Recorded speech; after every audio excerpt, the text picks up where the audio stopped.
আসসালামু আলাইকুম রহমতুল্লাহ বারকাতু। YouTube channel ও Facebook page থেকে আপনাদেরকে শুভেচ্ছা ও আন্তরিক ভালোবাসা জানাচ্ছি।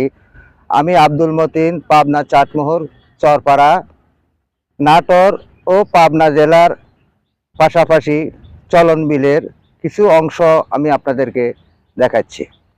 কারণ চলন বিল হইল নাটোরের ভিতরে বেশি তার অবস্থান, কিন্তু পাবনা চাটমোহরে অল্প কিছু অংশ পড়েছে। আমার পাশে দেখতেছেন, এটা হইল চলন বিলের উত্তর পূর্ব কর্নার।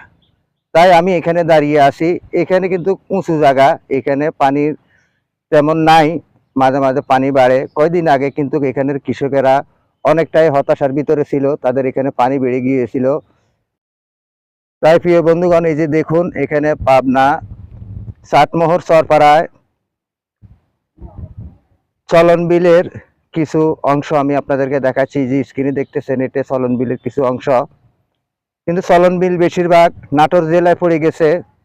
নাটোর জেলায় চলন বিলের অধিকাংশ পড়ছে, কিন্তু পাবনা চাটমোহর পাবনা জেলাতে অল্প অংশ পড়ছে। তবুও চলন বিলের শেষ নাই, এটার কোনো শেষে পাচ্ছি না আমি, কোথায় তার শেষ।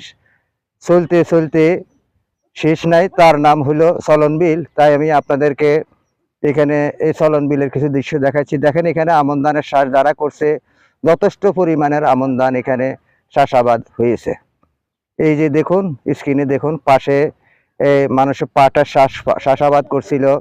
পাটের চাষাবাদের পরে এখানে এখন আমন ধান লাগানি হয়েছে। আমন ধানের পরে আবার লাগানি হবে আপনার রবি শস্য। আর এখানে যেগুলা দেখতেছেন, এগুলো হইলো গবাদি পশুর খাদ্য।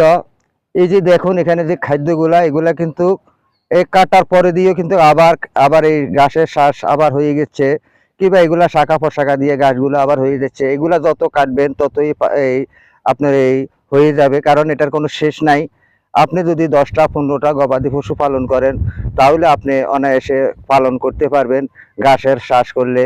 ঘাস যদি আপনি এক সাইড ধরে কাটা শুরু করেন, আরেক সাইডে যাইতে যাইতে কিন্তু এখানে ঘাস হয়ে গেছে। এই যে দেখতেছেন, এখানে ধান, এই আগাছা, ধানের ভিতরে যে আগাছা খের হয়, এগুলা কিন্তু বাছা হচ্ছে।